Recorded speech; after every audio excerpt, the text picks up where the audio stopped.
Paso Doble, welcome. Thank you, man. On Radio Viral. Yesterday night, the show was very, very, very cool.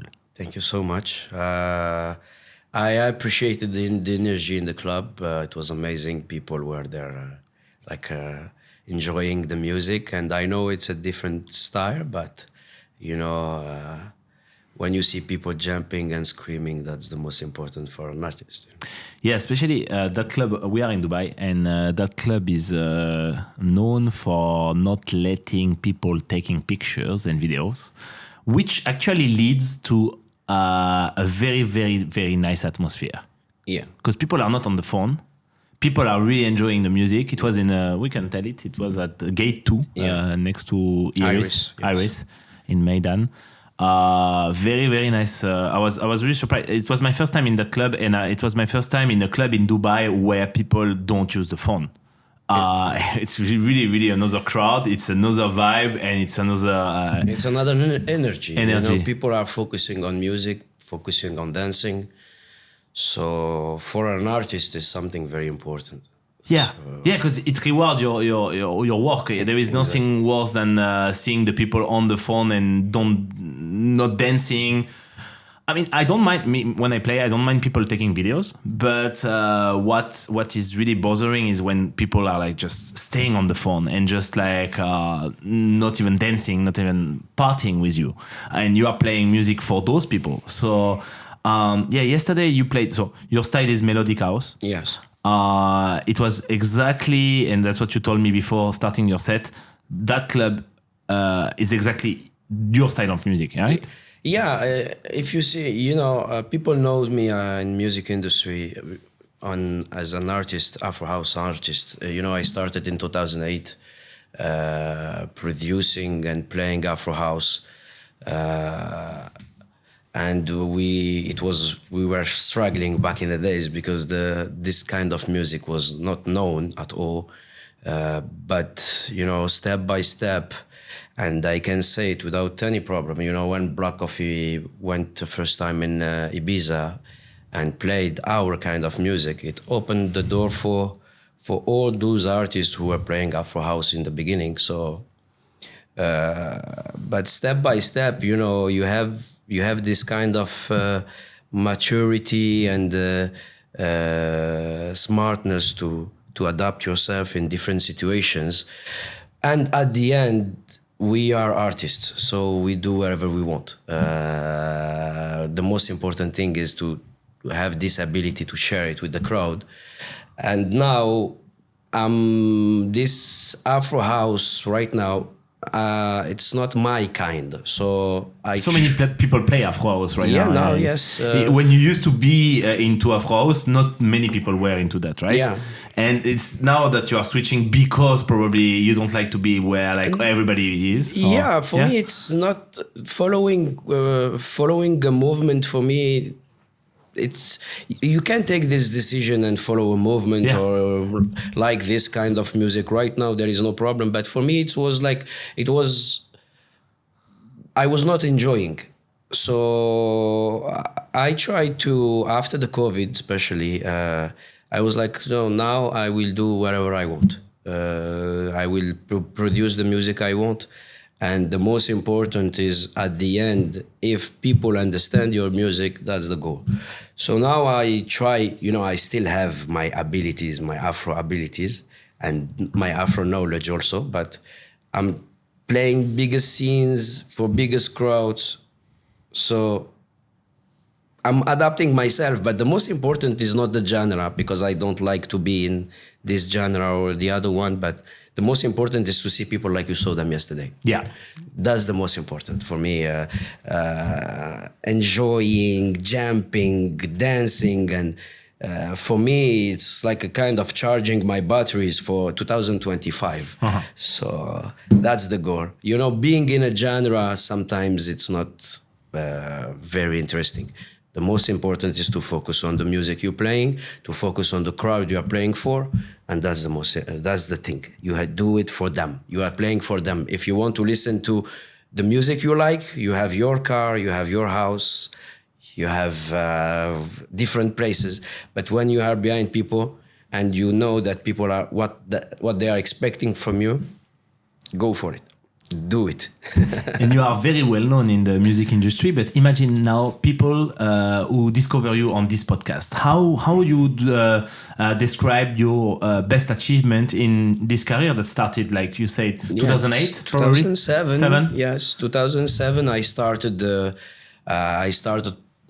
started before. I played vinyl. Wow. I played even tapes back in the days. I don't know if people remember my God. that. But in 2008, I went for the first time for the WMC back in the days in Miami, and I was in a Louis Vega show. So Louis Vega played an amazing set, and in one of the tracks he played one like Afro House track, and for me it was like, wow, this is the music I want to do, this is the music I want to produce, and this is the music I want to play. So when I come back to Montreal, because I was living in Montreal back in the days, I focused on that. I produced this music.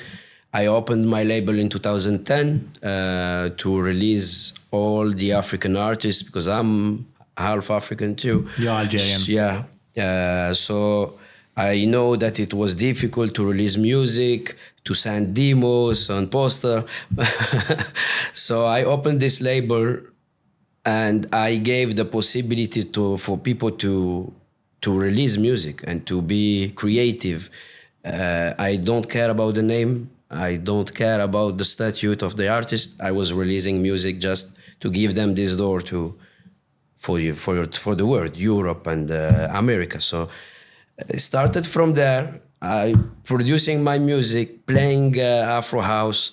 I had this possibility to play in Europe, to play in Asia, even when I was younger. I'm still young, but even when I was younger. And step by step, I don't know, in the beginning it was like, I was not expecting that, It came from nowhere. And every time I was playing, I was like, this is the thing I want to do. I was a banker, so I left the bank and I started this music career till now. Like now it's like, how many years? 17, something like that. Yeah, soon 20. Yeah. You were working with Odis? Yeah. Odis is a organic story. So I went one day in Geneva for a friend birthday, and I met one of the founders of Odis, named Brooke Nicodemus. And he told me, we want to create an event, a different event in Geneva. So I told him, let's do it.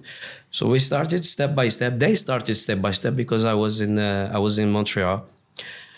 And he was calling me to asking me some advices, giving him some tips, to not lose time and do the same mistakes I did back in the days. So in 3 years now we're doing 2,500, 3,000 people in Geneva.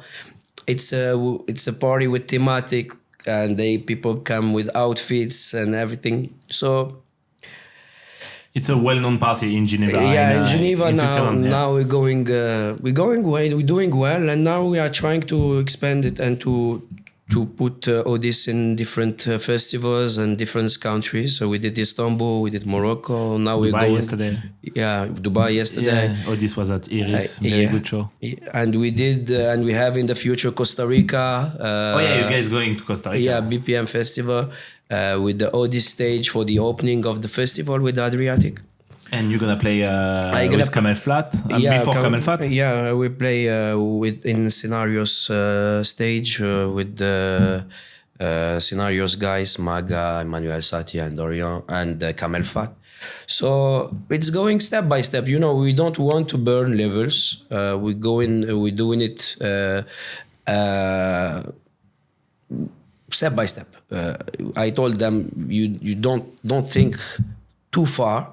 Think to do when you have the party, do it the best way, and after everything will come easily. So Odis is Odis right now. people are enjoying more and more. And I wish, the most difficult part in music industry, even for an artist or for event, is consistency. So stay consistent, trying to produce quality things, and after everything will come, people will enjoy it. So good. What is your biggest achievement for someone who don't know so far? Like, what did you do a stage with like thousands of people? Like, what was the biggest stage you did, for example? Wow, before I remember before 2014, we didn't have this kind of filming sets, and the phones were like, even the quality of video was like a little bit bad. So we were not thinking about filming a party or a festival. So I played maybe for 5,000 people, 6,000 people in Larissa. I did different stages. And I remember in 2015 when my agent and bookers asked, we were talking with the promoter for booking, and the promoter asked them, can we have videos? And from there I was like, it was the first time it was the first time. And I told them, okay, so for an artist also, you have to adapt himself in different situations and to be consistent and stay long for his career. So we were talking, and we decided to start to record videos. But I played a 6M festival for 6,000 people, so 7,000 maybe. Festival is a big part of a DJ career, right? Yeah. Like being. Yeah, it's you are more free to play your music because people are here to enjoy, and it's a lot of crowd. So if they like your set, they will make you know that they like it. Exactly. They will come and they will see you, they will follow you. Less ego maybe than in a club. Like someone who is in a club, maybe more ego, don't want to like show that he is dancing, enjoying too much compared to like a festival where he's like... Yeah, everybody going, yeah. Free mind, right? Exactly. Yeah. Even in clubs, clubs. Yesterday it was like everybody was free mind like in a festival. Even and we are in Dubai and we could think, no, but like it's happening even in clubs, right? Yeah, it's happening in clubs, and in festivals it's very cool because there is even if you do the best marketing strategy for your career, but having this quantity of people watching you playing, it's something great. So you play like it's gonna be your last gig ever, and they're gonna feel it, and they're gonna come to see you in different cities, in clubs, in different festivals. So you will build your database, your fan base. Yeah, it's such a thing, like a fan base for DJs, even like the non super famous one like Snake or Guetta and everything. Fan base is a thing for DJs, right? You guys have like your people that come back. Yeah, it's very important. Yeah. It's very important because we are nobody without them. If you don't have those people who loves you and loves your music, you will play for who? Yeah. We could think as people who are like extern of this world, we could think sometimes that that the club is bringing the people and the DJ themselves, they just like happening to play in the club at that moment. But it's true that like there are some people that will come to see specific DJs, even the non super commercial ones, because like. Seeing from outside, we always hear the same artist, and we are like, okay, those are like the DJs that everybody knows. By the way, later I'm gonna ask you who were your inspiration, because it's very important to have inspiration. I guess I'm in that process right now where I'm like transiting and playing way more than I used to, and I have also a source of inspiration. You guys, when I see you playing, you guys are source of inspiration because you guys are into music since 20 years almost, right? I'm listening music for like 35 years, but I'm not into music since 20 years at all. So for me, I have so much to learn from people like you. And for me, it's so interesting to ask questions of even newbies sometimes. And I know like many people listen and wants to hear newbie questions also. So sometimes I'm going to ask you things about like for mainstream people right now. Yeah.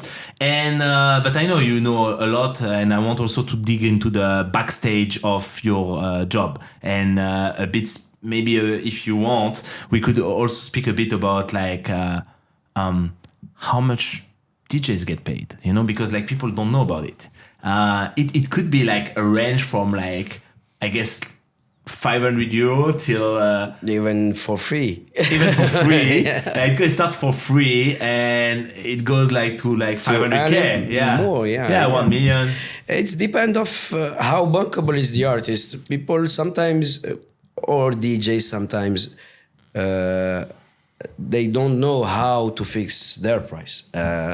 You can't come like from nowhere and ask for 10K. No. It's not possible, because if you can sell a lot of tickets, you can ask a lot of fees. If you can't sell and you are trying to promote yourself, in the beginning, accept what the promoter gives you.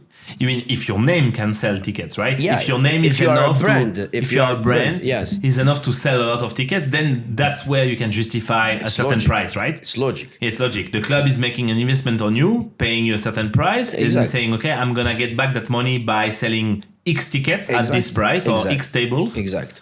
So the moment when you know that your work, your marketing work is doing well, so you know that you're gonna sell tickets, so you can negotiate your price. But sometimes maybe, I don't know, because I was not in this situation, I was asking a lot about not being burned by asking a lot, or not being disrespected by taking nothing. So I was asking a lot of friend artists that were in different levels, for my knowledge. And I understood globally why, how you can ask, how you calculate your fee globally, like approximately how much you can ask. And you do it. If you are bankable, go for it. If you know that you are not bankable, because imagine one day you're gonna ask 10K, just an example, or more, or 20 or 30, and you know that this promoter put this money on you and you will sell 3 tickets or 10 tickets or 15 tickets, they will never book you, and the music industry is too small. So this promoter will talk to the other one, and you will not be booked anymore. So you will take 30K once or 20K once, and you're done. But if you do it with consistency, with work, and you go step by step, you can reach unlimited amounts. You know that. So just not being in a hurry, doing it step by step, working, giving the promoter material to promote you, to promote yourself also on the net, and after you can ask a logical price about how many tickets you sell, about how many people they listen you on Spotify, for example. But you can't be illogic in the beginning, you know. And people, maybe they see those people, those artists right now that because the most interesting part in the music industry is people, they see the artist when he's famous, but they don't know all the work done before. Yeah. I was talking with some guys yesterday. They told me, "Oh, Kane Music." Yeah, but Kane Music, it's not 2021 or 2020. Kane Music, it's 2008 or 9. Yeah. They've been in the game so long, but so long. People hear about their name just recently, right? Exactly. Yeah, exactly. Yeah. So I was playing the Kane Music tracks in 2010. Yeah. So you knew. So I saw all the evolution. Black Coffee the same. Yeah. Black Coffee the same. He produced the first album, I think, in 2007. And after it was in 2011 or 12. And working hard, difficult to be booked or having a high fees. Or it's a very, very, very difficult work. But at the end, people, they see like 2 days before, Black Coffee with 16,000 people in at Dubai. Ushuaia. In Ushuaia. But reaching this point, it's not by magic. No, it was 15 years of work. It was 20, more. 20, Black Coffee, it's more. Black Coffee started as a singer with Shana, and if people can check on YouTube, he did this Africa Rising event in South Africa, in Durban. with the concerto in 2012. So there is a lot of work to reach a certain point. Now I know that with AI, with Instagram, everybody want to reach the point quickly. But if you reach a point quickly, you will fall quickly. Yeah. Because you don't understand why you are here. So if you don't understand why you are here, you will never stay there. So you need to know all the steps to reach this point and to stay there. Because when you think about all the work you did in the past, so you will be more calm, you will be more, try to be more smart and try to take the right decisions. Okay, if you have to redo it from now, let's speak about me, for example. I'm in that process. What would be your steps to gain the maximum time and to not struggle too much in the process? But I know I will have to struggle in the process, and I'm ready for it. And it's like cool. I did for poker. So it's gonna be the same. I'm pretty noticing when I post a video, a DJ set, and I get like 1,000 or 2,000 views in one day. I'm like, compared to my poker videos and stuff, I'm like, this is nothing. But I appreciate every single new views that I get because I'm feeling that it's just part of the process. It took me the 3 first months to get 1,000 subscribers. So I'm like, and I start from a big base. And I'm like, okay, this is a new thing. People don't know me for that thing. I need to start from zero again. And it's okay. And I will you proceed have like to. that. Yeah. You have to. And it's great for you. Yeah. As a poker player. Yeah. Is it you won your first tournament in the first tournament? No, of course not. No, you have to do mistakes, read books, understand why you lost this money here, and you grow, Exactly. and take your knowledge, and after you reach the point where you are now. Yeah, exactly. In music, is the same thing. It's a process, and you have to trust the process. But the most important part is to love music. Yeah, I love it. If you love music, Yeah. and you do it by passion, Yeah. you will reach your point because you will not think about being famous No. before music. Yeah.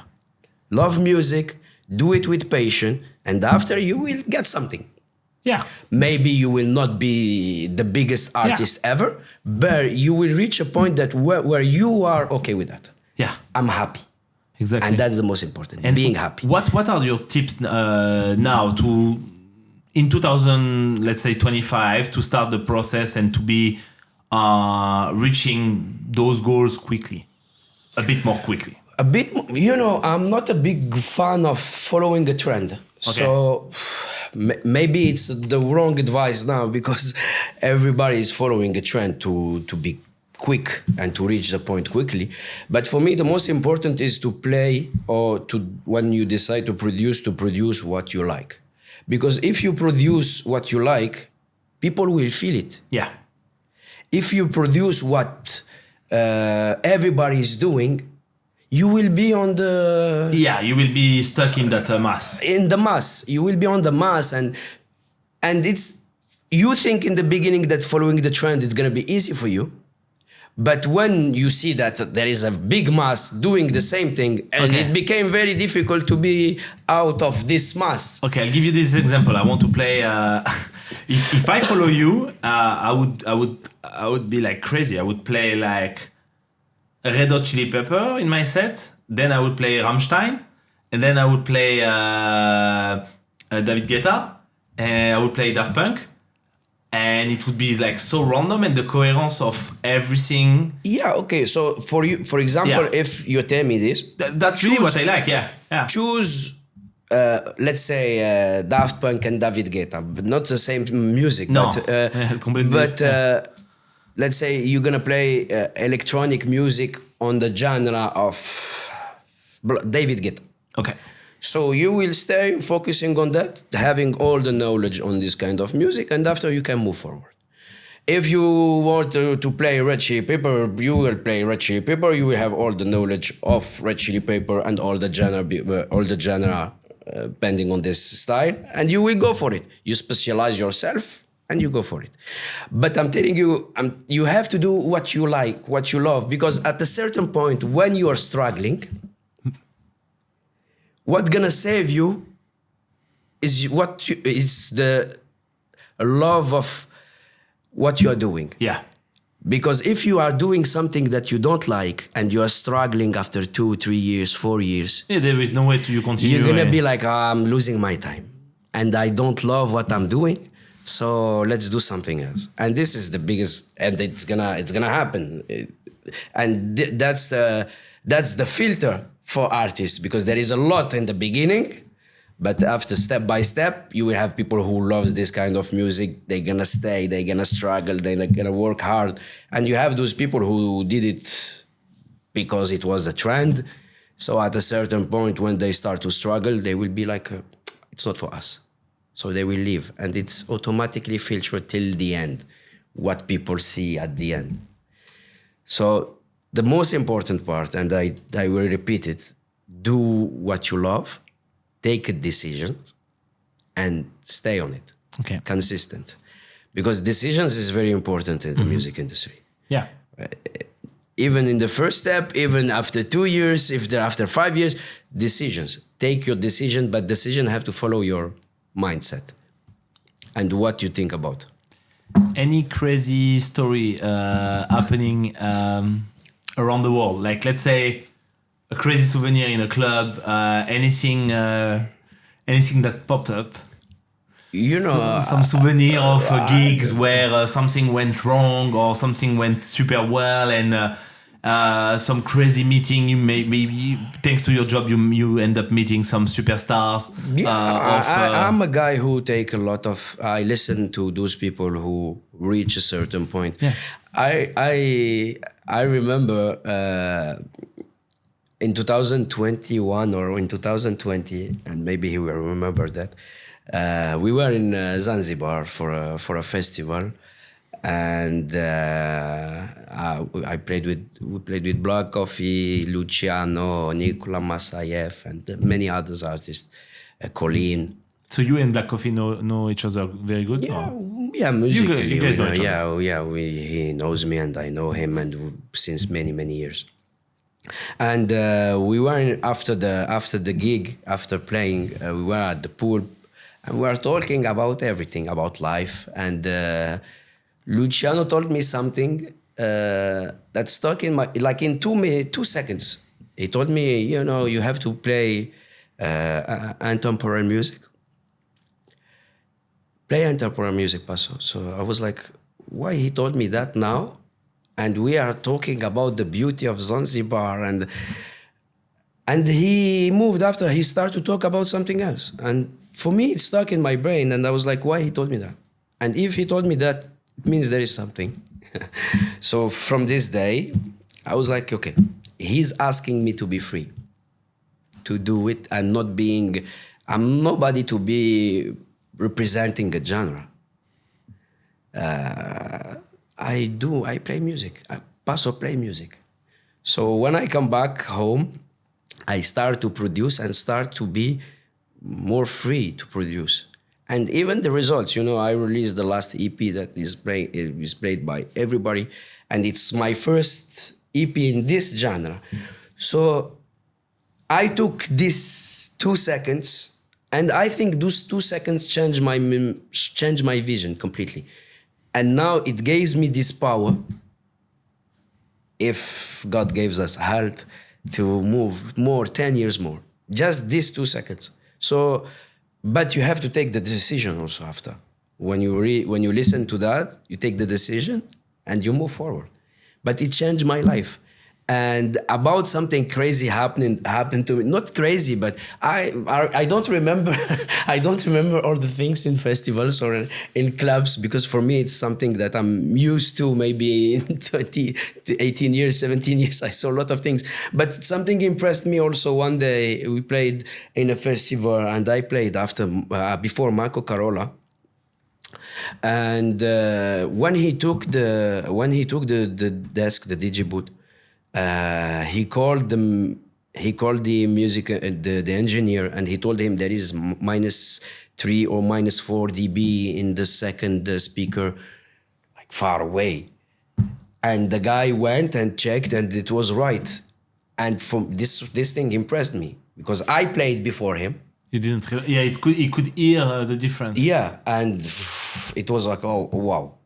it was something great. Yeah.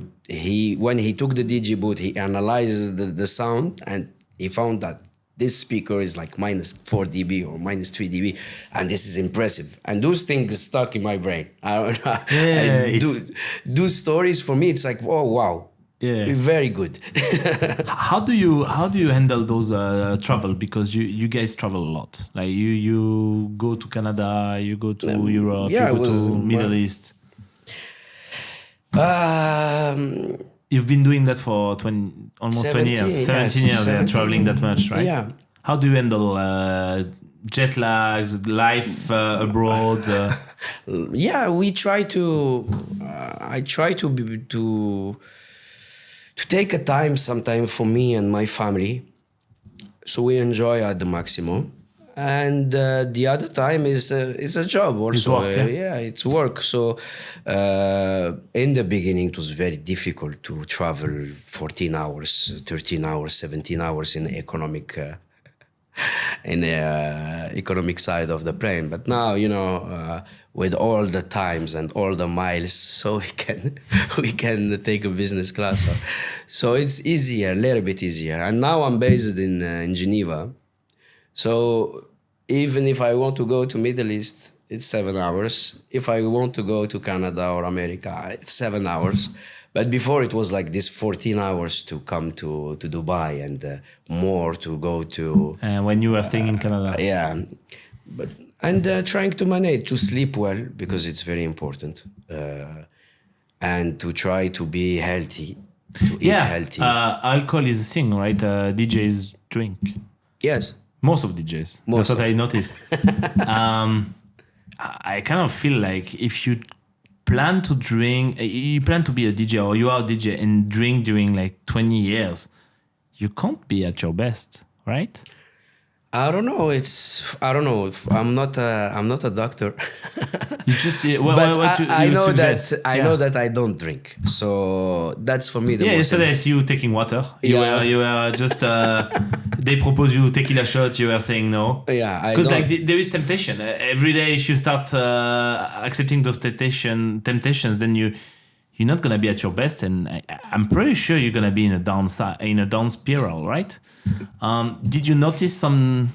I mean, did you notice like they say in Scarface, like Tony Montana say, like they say you shouldn't take your own supply, right? Like let's say alcohol is part of the DJ game or the club game. You as a DJ, or on the other side, you as a working in the industry, you should not consume anything that the clients are consuming. Well, that's my opinion. Sometimes I drink, but I kind of feel bad when I do. Like I kind of feel like I'm lower energy. The next day is difficult. I used to it. When I am in the DJ booth, I have exactly the same. I'm on the mood of music. I don't need that. So why I will do it? Mm-hmm. Yesterday you saw I had full energy from the beginning till the end of the set, and with water. For me, I feel better. When I play at stereo in Montreal for 12 hours or 9 hours or 10 hours, I drink a coffee and water to stay 10 hours or 9 hours or 12 hours, and I don't need something else. I need music and I need the crowd. For me, it's my alcohol, my drugs, my everything, the crowd. When they are feeling music, I can stay with them till the end. But I'm used to. Maybe other people know. So it's not a kind of a rule that you have to follow. Yeah. Do whatever you want. This is my decision. I took this decision in the beginning of my life, of my career, of everything. So you never drink? So I go for it. Yeah. I decided to go for it, and I don't feel the necessity. Yeah. That's it. As I told you, do what you love, do what you like, and go for it. Influenced by, I want to wake up cool, like today. Yesterday we prayed. I wake up in the morning. I took my breakfast. We are here to talk about music, and I'm okay. I don't need something else. The most important for me, I told you, it's music, the crowd, enjoying music, happy faces, and that's it. What's the longest set you played? 12 hours. Wow. Yeah. Where was it? It's in Canada. It's Montreal. Yeah. Yeah, 12 hours which from occasion? 12. No, in stereo. Stereo is a temple in Montreal. Okay. For me, is the one of the best clubs ever, and not only for the sound system, not only for the guys working there, but the energy of the crowd is something else.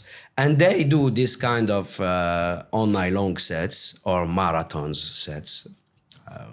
Danny played 27 hours, Danny Tenaglia, or many others there in this club. So this club is known by those long sets and journey. So you start from nowhere and you reach a certain point, and it's the magical part of music. So I'm playing there. I'm consider myself lucky to play in this temple because it's for me kind of the Champions League of music. A reference. So, yeah. So I'm enjoying, and for me it's like I take it seriously because the day when I'm playing at stereo, I don't eat, I drink just a few. I'm focusing on my day, and I stay from midnight to 12 on my desk with music and with the crowd, and that's it. Drinking water and coffee and and enjoying. But it's amazing feeling because it took me 10 years to play at stereo. And when I put my feet here in the club, I was like, I reached a certain point. So the work I did before, those 10 years, it paid off. Exactly. Yeah. So I did it right. Let's say I did it right. And I know that many DJs in the music industry, when I post my flyer that I'm playing an all-night long set in stereo, they sending me messages on Instagram. They are, you don't know how lucky you are to play there. So I am lucky, yes, to play at stereo, yeah. Super. And your biggest source of inspiration in the DJ world since, let's say at the beginning of your career, who was one of your idol or model or source of inspiration? You know, I try to take inspiration from... In the beginning, when I decided to move to play this genre, I did some... I was studying. Mm-hmm. Who is this guy? Who did this thing? Who created the first track? So I try to know, to have the maximum knowledge of electronic music, of house music generally. And from there, I started to follow the artists one by one, to listen to all the discography and what they did before, because they didn't start when I knew them. They started many years before. So I was trying to listen to all the tracks, analyzing the stuff. And for me, the one that, as I told you in the beginning, the one that he impressed me, it was Little Louis Vega. Impressed me in the set, in the feeling of music, because he's not playing only a track, he's on the track. And after that, I was listening to Black Coffee music, to the evolution of the tracks, to the mindset, to the professionalism. And he's still an inspiration. He's one of the biggest inspirations, because I saw all the steps from 0 to 16,000 of people. So, and maybe more. Maybe he did more. Did more in South Africa in a stadium. He did like maybe, but it was like internationally, not in his country, and is able to bring this quantity of people. It's amazing. And I'm so proud, because he's a hard worker and he was focused, consistent. And the final result is he's enjoying what he's doing. So for me, he was an inspiration. Luciano was an inspiration. He was between the first one who started the movement of Ibiza with Cadenza. So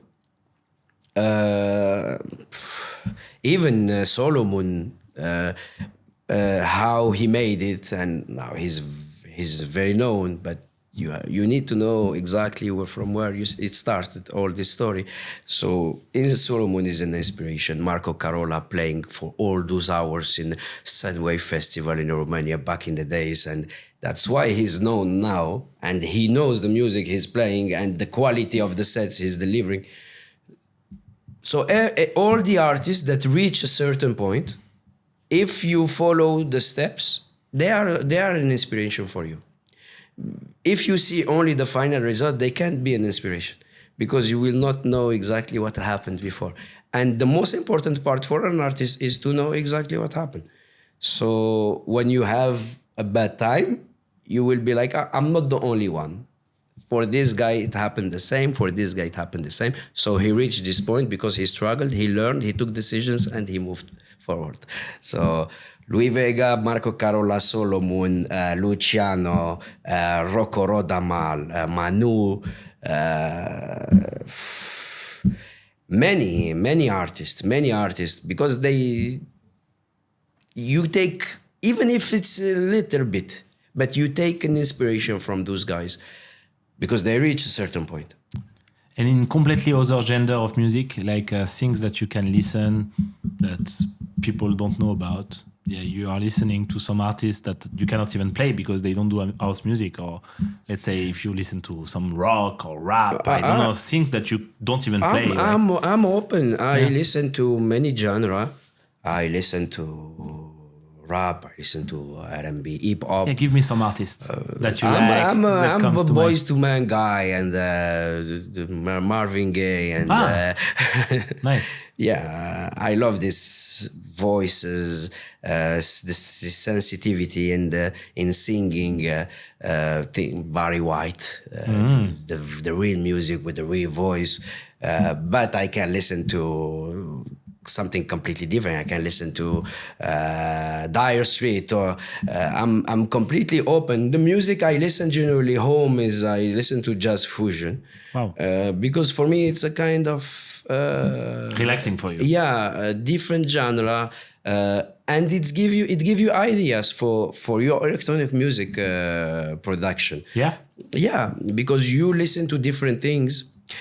Because there is something also great or not great, because when you are in the sphere and you're listening every time to the same tracks, every time to the same music, the inspiration one day it will like you will even you start a project, you will do exactly the same that what we are hearing.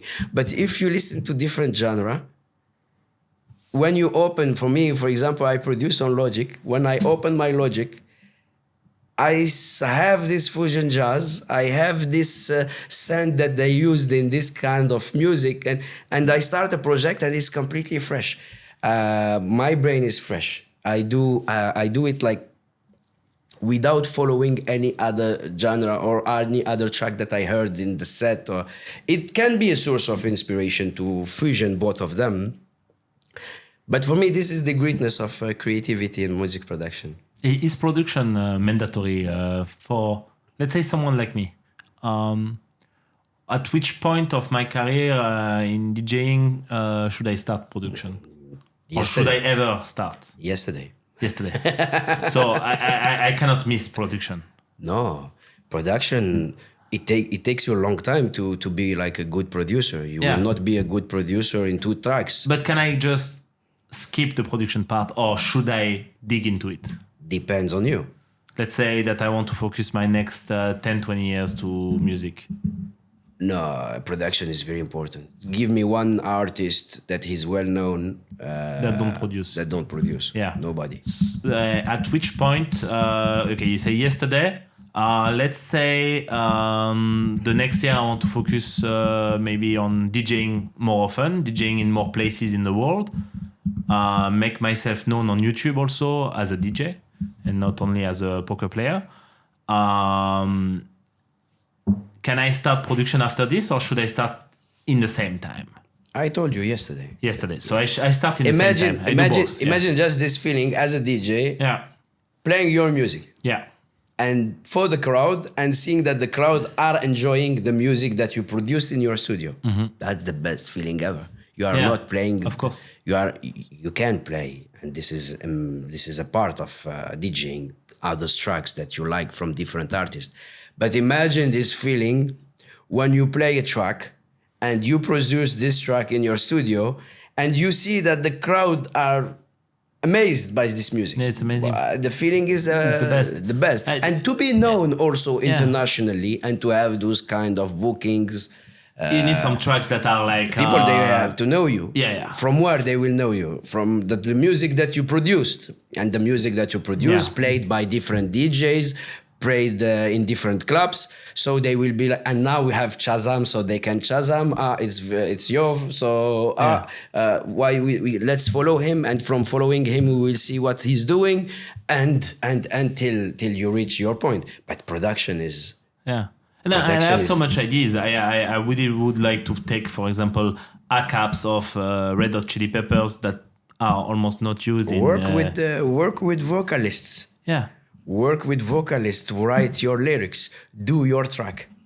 And those vocalists, they would re-sing because I was thinking more about like doing remix, like remix, or like Afro House mix of taking A-caps, for example, of like Red Hot Chili Peppers, let's say, and making some Afro beats, and just like having a thing that people don't hear because it's like rock music, pop rock music, put it into Afro House, right? And I think it would sound amazing. Yeah, but for me, you can do it as you're telling me now, to take the a cappella or Red Chili Peppers and to remix it and put it in the Afro House genre. Yeah. But from my point of view, tell me, try to find a group that they sing rock, or a single that he sings rock. Okay. Give him the lyrics. Try to work with somebody who write lyrics for you. Yeah. If you don't write lyrics, the guy will sing and you will produce your own track. Yeah. And if the track is successful, it's your track. It's not a Red Chili Pepper remix of you. Your track. If you see the evolution of the artist also, they were known not because they remixed the track. Now maybe it works for one or two guys or three guys. But at the end, let's say you like Move of K Music. Move is an original track. Yeah, that's true. But for example, people are trying to remix Move to be a little bit successful. Exactly. But the main idea is Move. And Move is an original track. That's true. So Adam Port and the vocalist, they wrote the track, they produced the track, and it became viral. And the others, they are trying to remix it, and it's a promotion for Move. So it's amazing. But the main idea is to do an original track. Yeah. You can remix. That's part of the game. I remixed a lot of tracks that became known a little bit, you know. But the main idea is to create your story. To create, people, they will remix your track because they loved your track. Yeah. And that's the main for me. Way more powerful. Yeah, 100%. 100%. Lot of work also. Lot of work. Way more, right? Way more. Yeah. But when you reach a certain point, you will think about those moments when you were working and you will be proud of it. Yeah, that was worth it. Yeah, definitely. I would love to go in a studio with you, just to see you working, see how you produce every time. Yeah, so I will come. I will look what you do and understand. My friend Goldshare is producing in front of me sometimes, and he's such a genius. He can in like 1-2 hours I saw him creating a songs from scratch, you know. That's the thing. Yeah, and now it's maybe a little bit more easier. Yeah, because of all those softwares. Exactly. But he's a musician. He's like a real artist also, so that helps. As you're specialized in YouTube. Yeah. Now in YouTube, if you decide to work with Logic or Ableton, you will go to YouTube. You will try to find all the tutorials. You will have all the tutorials. You will learn quickly, and it's easier. Before it was a little bit more difficult to understand if you are not surrounded also by the people who produce music and you never been in a studio, so it's difficult to learn and it's gonna take you time. But now it's easy. For me, it's couple, and I know you can do it because you did it before. So I can do it. I will do it. Actually, very very inspired by this interview. Because you told me that. Yeah. You told me that. So I'm 100% sure you have to follow exactly the same steps as you did in poker. Yeah, I will do. And I fixed my goal, like in 5 years from now, I will be playing on Tomorrowland's main stage. Is it a good goal? That's one of my goals, actually. And yeah, I think it's a good goal. Yeah, you need goals. Yeah, that's 200%. Yeah. But work for that. Yeah. In the right way. Yeah. You will reach it. Yeah. But because when you are motivated, you have this kind of motivation, you have this kind of focus, you will reach the point, maybe more. Yeah. But work for it. Nobody will knock your door tomorrow and will tell you, yeah, we need you to be a main artist for Tomorrowland. Nobody. Exactly. Work for that and 100% you will reach it. I was never expecting 1 second of my life playing in maybe more than 100 cities crazy. in my life. Yeah. Never. Yeah. Never. And I was in my bed and I'm here with you in Dubai.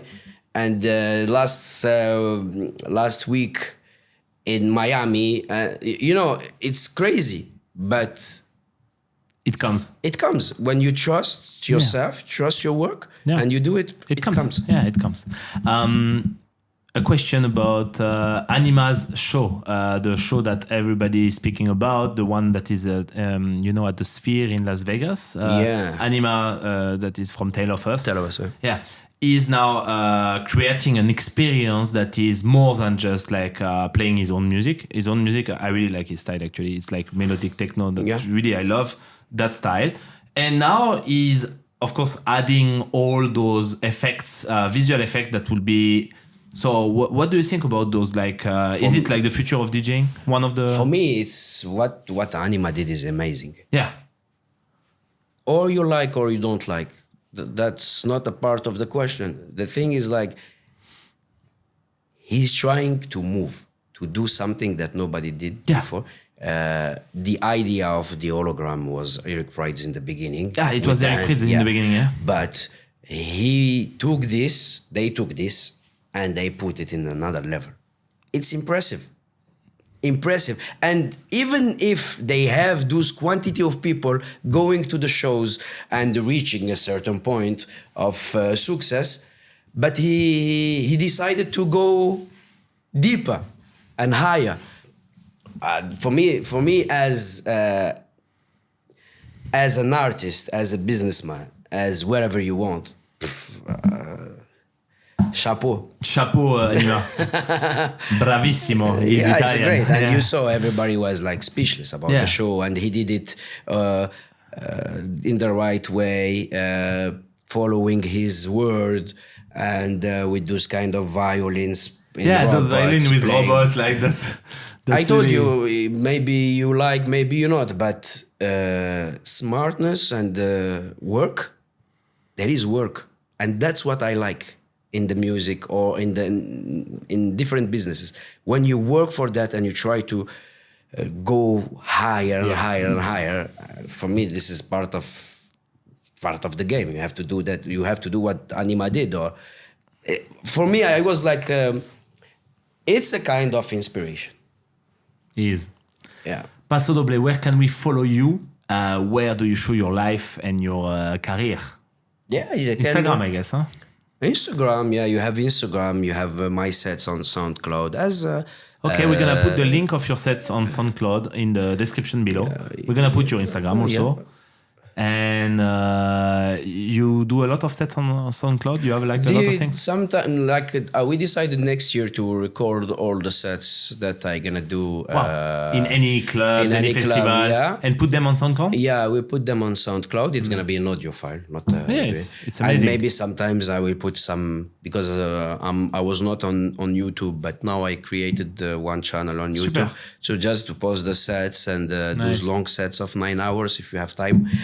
You can listen to them, but we decided to record all those sets and post them on SoundCloud for people who want to listen, and it's better live.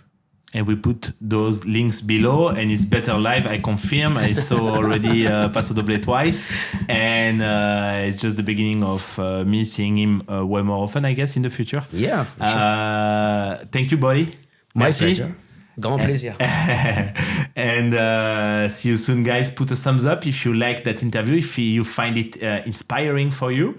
If you want to be a DJ one day, a producer, if you are doing any sort of music, I will have way more music artists in the future because I'm myself going towards that sphere. So stay tuned, subscribe to that channel, Radio Viral, to see more inspiring people like Paso Doble. Thank you so much for inviting me, and hope to see you somewhere in different country. We will. For it's sure. just the beginning. See you, buddy. See you. Ciao. Ciao.